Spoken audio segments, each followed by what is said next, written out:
किस्मत का खेल। एक छोटे से गांव में एक लड़का रहता था जिसका नाम रोहन था।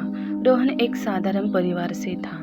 उसके पिता एक छोटे से खेत में काम करते थे और उसकी माँ घर संभालती थी। रोहन के सपने बड़े थे। वह एक दिन बड़ा अफसर बनना चाहता था। एक दिन रोहन को एक पुराने पेड़ के नीचे एक अजीब सा सिक्का मिला। उस सिक्के पर लिखा था किस्मत का खेल। रोहन ने सोचा कि यह सिक्का उसकी किस्मत बदल सकता है।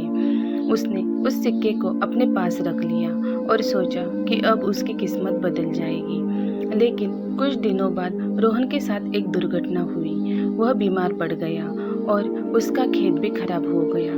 रोहन ने सोचा कि अब उसकी किस्मत खराब हो गई है और वह सिक्का बेकार है।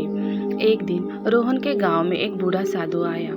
रोहन ने उस साधु को अपनी कहानी सुनाई और कहा कि वह सोचता है कि उसकी किस्मत खराब हो गई है। साधु ने रोहन को बताया कि किस्मत कोई खेल नहीं है, किस्मत तो हमारे कर्मों पर परिणाम है।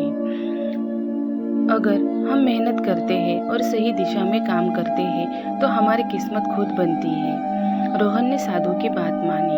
उसने फिर से मेहनत करनी शुरू की। उसने अपने खेत को फिर से ठीक किया और पढ़ाई में भी ध्यान दिया। धीरे धीरे रोहन की मेहनत रंग लाई।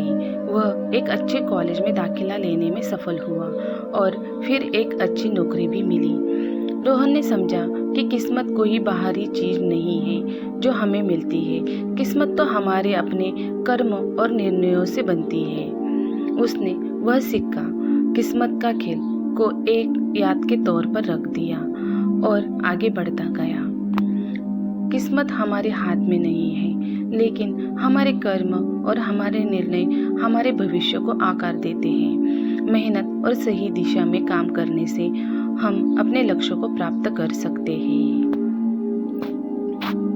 अगर आपको मेरी कहानियाँ पसंद आती है तो मेरे चैनल को सब्सक्राइब कीजिए और लाइक और शेयर भी कीजिए।